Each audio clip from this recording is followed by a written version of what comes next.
Bonjour à tous. Donc, j'ai conscience que, étant le dernier avant le déjeuner, il va falloir que j'aille vite.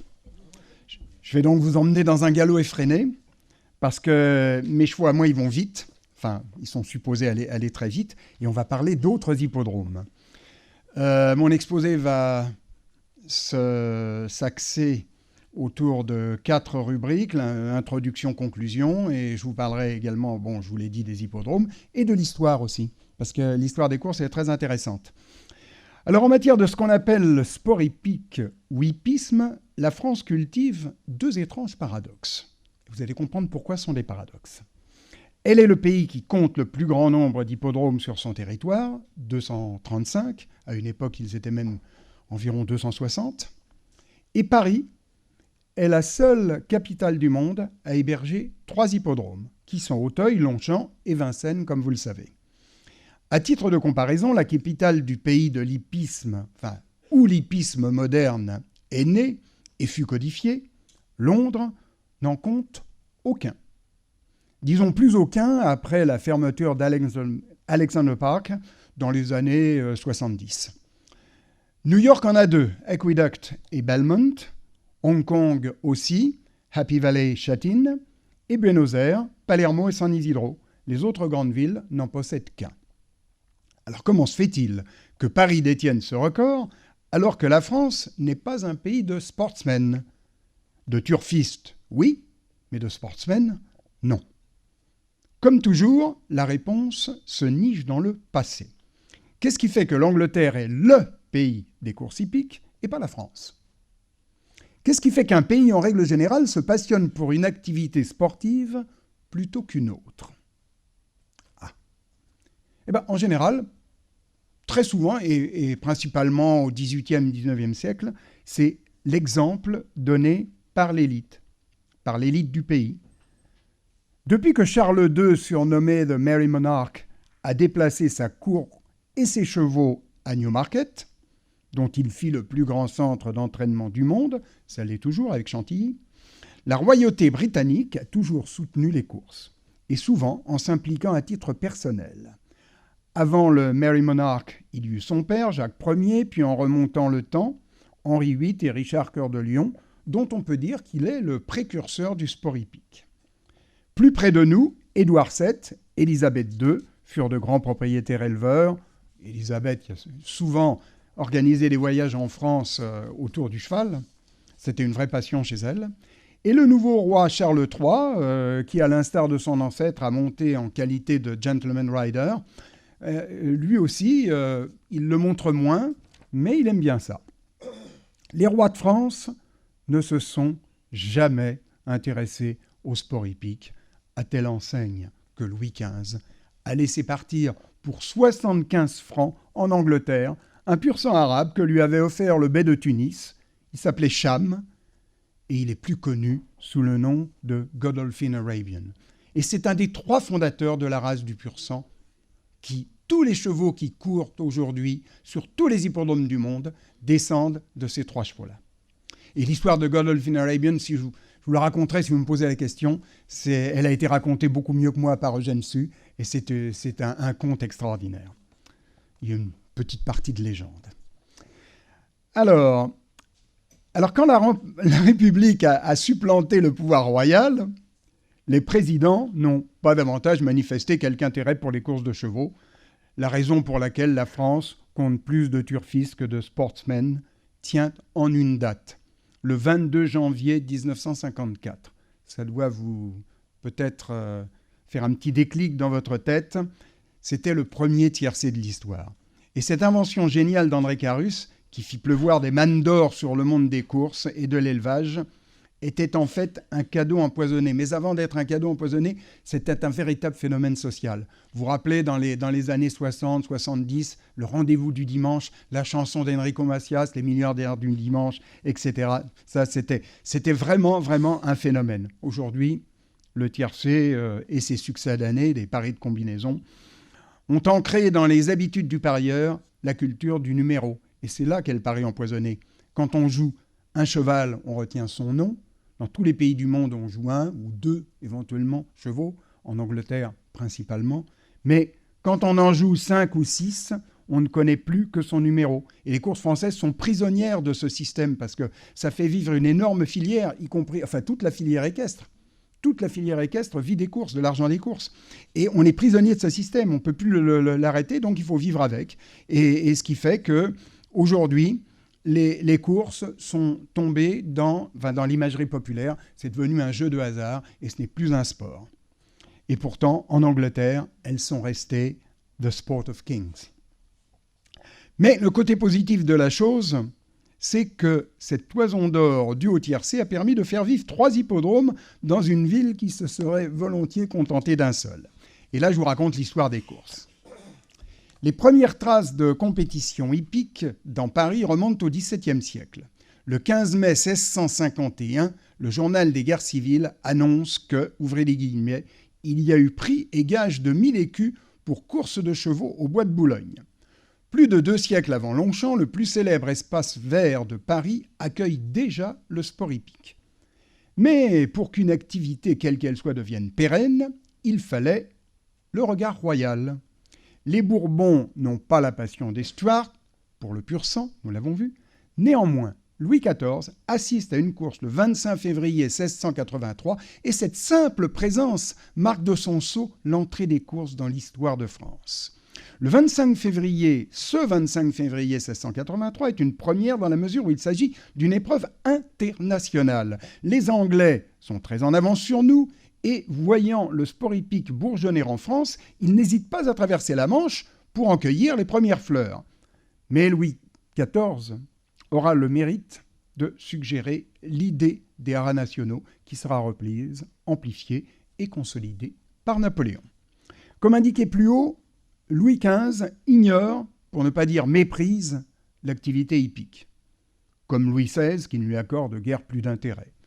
Ce qui n'est pas le cas de son jeune frère, le comte d'Artois, le futur Charles X, dandy anglomane, stimulé par la renommée de l'invincible Éclipse, outre-Manche. Artois s'affronte à son cousin le duc de Chartres, futur duc d'Orléans, sur la plaine des Sablons, dont on peut dire qu'elle est le tout premier hippodrome parisien. Plus grosse fortune de France, Chartres se donne les moyens de cette rivalité. Il importe chevaux et hommes d'Angleterre et se fait aménager un centre d'entraînement privé dans le bois de Vincennes. Marie-Antoinette et sa cour suivent leurs exploits avec passion. Louis XVI les regarde avec dédain, affirmant que les courses ne dureront pas longtemps. Le peuple s'écarte du jugement royal, déjà. Après, ça sera plus grave. Le 20 avril 1776, une foule énorme se précipite pleine des Sablons, dont on peut dire qu'elle fut le tout premier hippodrome, je le répète. Les gazettes parlent de ce nouveau sport sans discontinuer depuis 15 jours. Tout est nouveau pour le public. Les casaques, celle d'Artois est vert pomme galonnée de rose, la pesée et la monte des jockeys, appelée jaquet ou jacks. Alors là, on ne sait pas trop l'origine du mot jockey, si ça vient de jaquet ou si ça vient de jock. Jock, c'est l'argot anglais pour appeler les Écossais. Et le premier jockey était peut-être écossais, enfin bon. En tout cas, ça c'est intéressant. Devant notaire, on y parie. Et on parie quoi? On parie des chevaux, on parie des bijoux, on parie de la vaisselle, on parie ses propriétés, oui. Et même, on parie ses maîtresses. Alors le PMU, qui est toujours à la recherche d'idées nouvelles, pourrait fort bien reprendre le concept. Peut-être que ça vous intéresserait de jouer aux courses si vous échangez vos maîtresses. Bon, je galège. Mais la vogue des Sablons, parce que tout ça se passait au Sablon, ne durera pas. Marie-Antoinette est ce qu'on appelle aujourd'hui une turfiste passionnée. Elle est supporter du champion de son beau-frère c'est Artois, Charles X, et le cheval s'appelle King Pépin. C'est un pur sang gris, dégingandé, qui a été acheté une fortune en Angleterre. Une anecdote raconte qu'elle trouvait ses naseaux tellement doux qu'un jour, elle les embrassa avant le départ d'une course. Artois s'exclama alors, grand seigneur, « Madame, vous venez de le rendre invincible !» Mais Artois, ce n'était pas un bon pronostiqueur. Hélas, King Pépin, si, il était invincible, mais en ligne droite. C'est un cheval, il détestait les tournants. Il Vous savez qu'il existe beaucoup de courses en ligne droite, notamment à Newmarket, la ligne droite la plus longue du monde. Mais lui, il ne tournait pas. Et alors, sur les sablons, c'était un petit tourniquet. Inutile de vous dire que le pauvre King Pépin, eh ben, il a été battu par moins bon que lui. Marie-Antoinette voulait sa propre écurie de course, mais à force d'être critiquée, alors par son mari d'abord, elle renonça et se désintéressa progressivement du sport hippique. 4 ans plus tard, les sportsmen, aujourd'hui on dirait Artois, Chartres, Orléans et toute la bande, se retrouvent au pied de l'école militaire sur le Champ de Mars. Le 2e hippodrome parisien est né. Comme on s'en doute, la Révolution va donner un coup de frein à l'envol de l'activité hippique parisienne, l'administration des haras est décapitée au sens figuré et le duc d'Orléans au sens propre. Mais très vite, la Convention s'aperçoit que l'armée manque de chevaux pour la guerre. Elle fait volte-face et d'une pierre deux coups, en relançant l'élevage et en flattant le peuple à travers des fêtes pharaoniques où le sport est glorifié. Cela commence par des courses à pied, puis à cheval. C'est la renaissance du Champ de Mars sur une piste longue de 780 mètres et large de 265. Napoléon relance l'élevage équin à travers les haras nationaux, on l'a vu. Le besoin de chevaux pour la guerre bénéficie indirectement à l'institution des courses, d'autant plus que de retour d'Égypte, le futur empereur est gagné à la cause du pur sang arabe. L'hippodrome du Champ de Mars connaît son apogée à partir de la Restauration, notamment sous Charles X, qui n'a pas oublié ses exploits de jeunesse et sa passion de jeunesse de Louis-Philippe et du futur Napoléon III. En 1864, dans l'Éducation sentimentale, Flaubert évoque sur de longues pages un phénomène de société, « the place to be », comme devaient dire les dandys anglomanes de l'époque. Une vingtaine d'années plus tard, avec la plume du journaliste qu'il était, Zola décrit Longchamp, un jour de Grand Prix, autour de l'héroïne de son roman éponyme, Nana. Mais revenons au Champ de Mars, dont la piste va très vite montrer ses limites. Un sol caillouteux, dur ou très lourd, selon les caprices de la météo, ne répond pas à une activité sportive. On lui préfère la Butte-Mortemart, le futur Auteuil, et surtout Chantilly, dont la qualité des pistes est bien supérieure. La cité des Condés amplifie l'essor aussi, du sport hippique, tandis que la capitale se transforme sous l'impulsion du baron Haussmann. Celui-ci s'intéresse de très près au bois de Boulogne. Il faut un hippodrome à Paris, et si le Champ de Mars ne peut plus remplir cet office, le bois, guère éloigné du centre, allie l'espace et la qualité du sol qui faisait défaut à l'esplanade sur laquelle on érigera la tour la plus célèbre du monde. Et nous arrivons aux 3 hippodromes parisiens. On commence par Longchamp. En amont de la migration vers Chantilly, puis du retour dans la capitale avec l'érection de Longchamp, c'est la création de la Société d'encouragement pour l'amélioration des races et des chevaux de France qui va installer le sport hippique dans l'ère moderne. Celle-ci a lieu le 11 novembre 1933 sous l'impulsion d'un Anglais francophone, Lord Seymour, plus connu sous le sobriquet de Milord Larsouille. Ce dernier, aidé par un groupe de gentlemen fortunés, la plupart membres du très célèbre Jockey Club, à l'époque on disait « Ah, on va au jockey », va mettre sur pied une société qui porte aujourd'hui le nom de France Gallo et régit l'organisation de toutes les courses au galop sur le territoire français. Le navire amiral, bien sûr, en est Longchamp. Le 19 octobre 1856, Trajan remporte la dernière épreuve du Champ de Mars. Le 26 avril 1857, Éclaireur, le bien nommé, gagne la première course du nouvel hippodrome parisien. Il défend les couleurs d'Auguste Lupin, qui s'adjuge aussi le prix de la ville de Paris, épreuve vedette du jour. Lupin, qui donna son nom à une course célèbre, aujourd'hui disparue, symbolise la montée en puissance de la bourgeoisie commerciale sous le Second Empire, peinte avec tant d'acuité, encore lui, par Zola. Longchamp fut inauguré le 27 avril 1857, soit le lendemain de la première réunion. Napoléon III et l'impératrice Eugénie arrivèrent à la 3e course. On ne se presse pas. L'empereur était accompagné de son demi-frère, le duc de Morny, fondateur de Deauville et grand sportsman. Les courses modernes, et notamment Longchamp, lui doivent beaucoup. Dans les années 30, Léon Volterra, propriétaire du Lido et du théâtre Marigny, inaugura les Nuits de Longchamp, manifestation mondaine qui faisait accourir le tout Paris. Volterra était lui-même propriétaire d'une grosse écurie. Il y a beaucoup de tableaux d'un peintre des années 30 assez célèbre qui s'appelle Louis Malespina et qui décrivent ces fameuses Nuits de Longchamp. C'était vraiment un grand événement mondain. Les 57 hectares de l'hippodrome ont une capacité d'accueil de 50 000 spectateurs pour un total de 27 réunions dans l'année. Longchamp dispose d'un programme prestigieux avec pas moins de 17 groupes 1. Je vais abréger le côté technique. Les groupes 1 sont des courses réservées aux meilleurs. Et la plus célèbre d'entre elles, évidemment, c'est le prix de l'Arc de Triomphe créé en 1920. Alors, les tribunes de Longchamp, construites en bois, elles ont été restaurées après la guerre de 1870, puis remplacées par un édifice de pierre en 1904, reconstruites en 1965 selon une technique révolutionnaire, roulée sur des rails de chemin de fer. Et 1965, l'année où gagnait celui qu'on appelle encore le cheval du siècle, il s'appelait Seabird. Il a gagné le prix de l'Arc de Triomphe. Enfin, ces tribunes furent rasées, puis rebâties sur un modèle entièrement différent en 2018. Les nouvelles tribunes, là, ça n'engage que moi, sont un ratage total, donc je répète, avis personnel, néanmoins largement partagé. C'est mon avis, je le partage, mais non, il y en a beaucoup d'autres.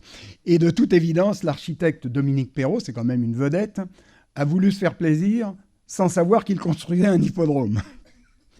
Un gâchis de presque 200 millions, c'est vrai. Les 200 millions, le gâchis, c'est à vous de juger si vous y allez un jour, ou si vous me connaissez déjà.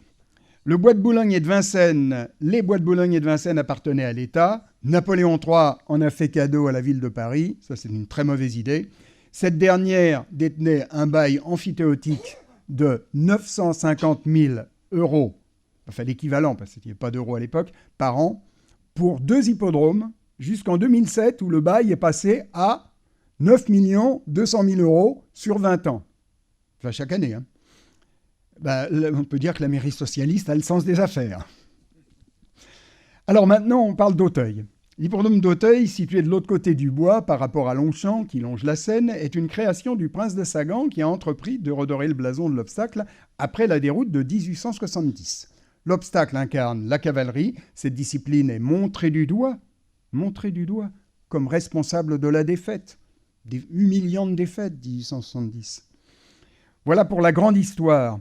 Alors, la petite histoire dit qu'une certaine Françoise Coirez, grande amatrice de sport hippique et propriétaire d'une petite écurie de course, est devenue une célèbre écrivaine après avoir choisi le nom du prince comme pseudonyme. Vous avez compris, Françoise ? Voilà. Et bon, elle avait une petite écurie, elle se faisait beaucoup arnaquer par son entraîneur, mais enfin elle aimait ça, elle était contente. Et elle avait les moyens de l'entretenir. Ce terrain qui bordait la porte d'Auteuil était très marécageux à l'époque, en bordure des fortifications élevées par Louis-Philippe. Il en reste la fameuse allée des fortifications qui longe l'hippodrome, là où il y a des migrants maintenant. Pour tracer les 3 pistes en forme d'ellipse plate qui composent l'hippodrome aujourd'hui, il a fallu assainir et dessoucher le marécage, un travail pharaonique exécuté par des cuirassiers. En outre, le terrain avait été mis à mal par le siège de Paris et la commune.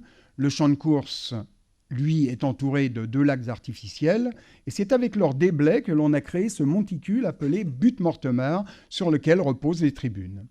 La toute première course d'obstacles à Auteuil se disputa le 1er novembre 1873, sur une piste détrempée par des pluies incessantes et remplie de fondrières. Ce n'était pas l'idéal, mais toujours mieux qu'à Vincennes, où les courses d'obstacles avaient vu le jour quelques années auparavant. L'Est de Paris, zone populaire, ne se prêtait guère à l'image que Sagan voulait donner. Les belles toilettes y faisaient l'objet de quolibets, voire d'agressions. En allant au bois, l'obstacle, appelé sport illégitime par les turfistes, se rapprochait de son milieu social. Mais Sagan voulait davantage qu'un strapontin aux côtés de son grand frère légitime. Comme il ne pouvait jouer sur la pureté du sport et de la race, il a bâti la carte mondaine, et ce fut une vraie réussite. Les techniciens se mesuraient à Longchamp, et les élégantes s'affichaient à Auteuil. Le Figaro manque de superlatifs pour décrire cette toute première édition. Ouvrez les guillemets. La Réunion avait un cachet aristocratique que l'on ne trouve nulle part en France. Tenez-vous bien, elle surpasse Ascot. On serait tenté de dire Royal Auteuil, comme on dit Royal Ascot.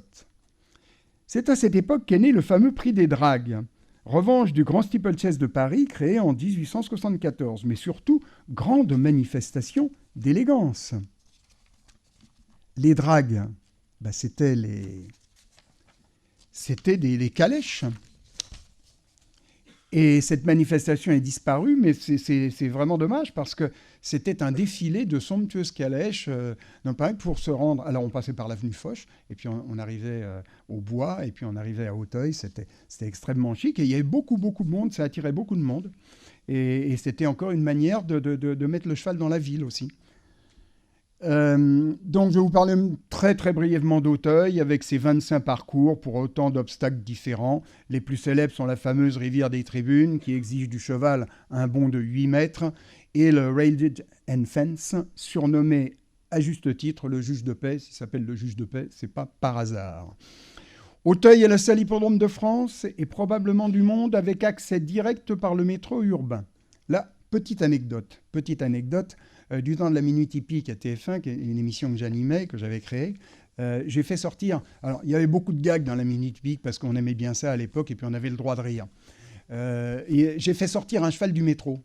C'était un cheval de cascadeur, un palomino, je me souviens, et c'était assez extraordinaire de voir le cheval qui montait l'escalier et surtout de voir la bouche du métro et puis déjà la tête du cheval qui apparaissait. Bon, c'était un bon gag visuel. Le lendemain, le standard de TF1 a explosé. J'ai failli me faire virer parce que la RATP a téléphoné. Mais comment avez-vous osé, sans autorisation, faire cette chose immonde ? Enfin bref, c'est les merveilles de l'administration. Voilà, il fallait avoir une autorisation en 25 exemplaires dûment tamponnée pour faire ça. Je l'ai fait, tant pis, je l'ai fait tout seul. Alors... Au début du siècle, Auteuil fut très sérieusement menacé de fermeture. Et là, lors d'un autre tournage de TF1, une interview d'un adjoint du maire de l'époque, là, j'ai découvert ce qu'était un ayatollah ou un khmer, ce qu'on appelle aujourd'hui les khmers verts. Alors là, j'en suis parvenu. Le caméraman m'a dit « j'ai cru que tu allais le tuer ». Je devais avoir le regard qui transpirait la haine. Et effectivement, ce type-là voulait absolument fermer Auteuil. Mais absolument. Et puis tous les arguments se heurtaient à un mur.